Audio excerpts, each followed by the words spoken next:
Hello, everybody. You're welcome to my YouTube channel. My name is Beauty Akpai, and here we talk about relationship, marriage, we talk about faith, and a little touch of lifestyle. So, today, I want to talk about 7 habits I formed when I was single that prepared me for marriage. People think marriage begins when you marry, but your preparation for marriage begins before the marriage. So, what happens in marriage is the manifestation of the preparation you made before marriage. So, don't be so focused on getting married. How prepared are you for the marriage? So, here are ways I prepared myself for marriage, and I hope this will be helpful. Please, if you are a returning subscriber, don't forget to subscribe, leave a thumbs up, or drop what you think in the comment section. The first way I prepared myself for marriage is by loving the things of God. So when I talk about loving the things of God here, I'm talking about the word, prayers, fellowship, because this is what molds us, right? So I got molded in the place of fellowship, in the place of prayers, by reading wholesome Christian books, by studying the word. I was big on studying Christian books, especially books that will help me grow. I was so big on that. So one of the ways I prepared was getting to love the things of God. I could remember I joined the choir, I joined the drama unit. I was functioning in the house of God. I wasn't just attending church, I was very, very useful. There, I met different kinds of people.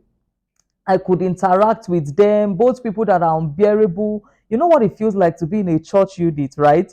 Where you meet different types of people, people that are responding to treatment, people that are not responding to treatment. What people don't understand is that by joining a workforce in your local church, you get to train yourself on how to live with people, on how to interact with people. So you build up yourself. So in the place of prayers, God speaks to me. In the place of study, I learn what I'm supposed to do and what I'm not supposed to do, right? The second way I prepared myself for marriage is by reading wholesome books. Wholesome book. I was a bookworm. So you know how you just enter into something with a lot of wisdom. Wisdom. Marriage is not something you do without wisdom. The Bible says a wise woman builds her home, right? So if a wise woman gets to build her home, how does she get wisdom? She gets wisdom from knowledge, not just knowledge, but from applying the already acquired knowledge, right? So books helped me prepare for marriage. So I get worried when I look at my generation and I see young girls that don't like to read, young guys that don't like to read. Like, how will you know what to do in marriage? How will you know how to communicate when you've not read a book on communication? Some of you are praying for marriage and you've not even finished one marriage book. Like, we're not going to be playing there. We're going to be doing marriage. So if you want to know how to do it, you need to study books. So one thing that helped me is books. Number three is allowing my head to think and work. And that's how I prepared for marriage. So what do I mean by allowing my head to think and work? I've read books, I've listened to messages, and I know some things. So it's now time for me to allow my head to work. Now, one thing you must understand when you are preparing for marriage is that a lot of people are going to come your way. Yes. People that have sense, people that don't have sense, people that are ready for marriage, people that are not ready. Different people are going to approach you. And sometimes some of us are carried away by the saying that you attract your kind. No, in marriage, when it comes to making marital decision, a lot of people, plenty kinds will attract you, but you'll be the one to pick your kind.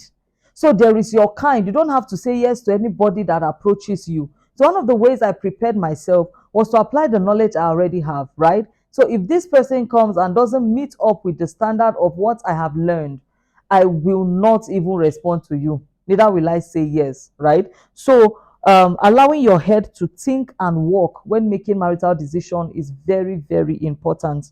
Number four, the fourth way I prepared myself for marriage is by calling red flag a red flag. Like, I didn't cover up for it, right?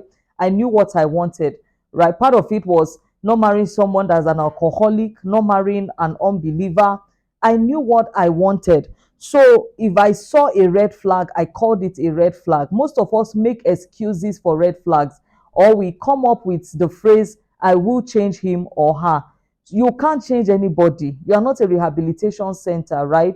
So when you see a red flag, call it a red flag. Don't cover up for it. Don't make excuses for it. Let it be a red flag. If you're dating and the person has slapped you, it's a red flag already.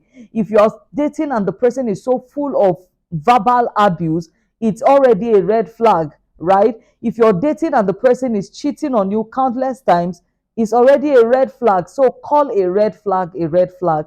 Don't call it something else.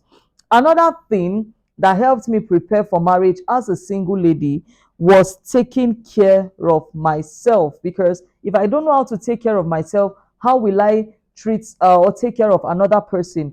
And first, another thing is, if I don't know how to love myself, how can I love another person? So I took care of myself, loved myself, and I knew what I deserved. This further influenced my choice. Since I'm taking care of myself, I want someone that will come take care of me too, right? So I took care of myself. I didn't leave myself anyhow, because some people, you want to get married, but you are so unkept. Do you take care of yourself? Do you dress well? Do you make your hair? Do you take care of yourself spiritually, mentally, psychologically? It transcends just taking care of your physical look. There are so many things that needs to be taken care of inward, right? And I hope you pay attention to that. Number six, the sixth way that I prepared myself for marriage was having mentors. One of the things that helped me is having mentors. I have experienced people ahead of me. I had a pastor who I could ask questions. When it was time, I would ask questions. So a lot of you are living your life without a mentor. So there will be no Naomi and Boaz without, there will be no Ruth and Boaz without Naomi, right? So Ruth was always going to ask Naomi for counsel. She was always going to ask for the next step to take. So I had mentors that would counsel me, pray with me, and guide me. That's one way I prepared myself for marriage. Another way that I prepared myself for marriage was by enjoying singleness. Stop treating singleness like a curse. I always say it, that it is a stage, right? Enjoy it, live in the moment, and just let God guide you. The fact is this: when your time comes, you will not struggle. When your time comes, when somebody comes and want to settle down with you, they are serious, they know what they want. So let every other person get married. It's because it's their time. When your time comes, you will marry. So I was never under pressure. I was enjoying my singleness. I was not praying for marriage. I was not desperate for marriage. I was just serving the Lord, and I guess the Lord knew how to take care of my needs, right? So enjoy singleness. I hope this video has been helpful. Please don't forget to subscribe, leave a thumbs up, or share this video to a friend. It could be valuable. See you next time. My name is Beauty Akpai.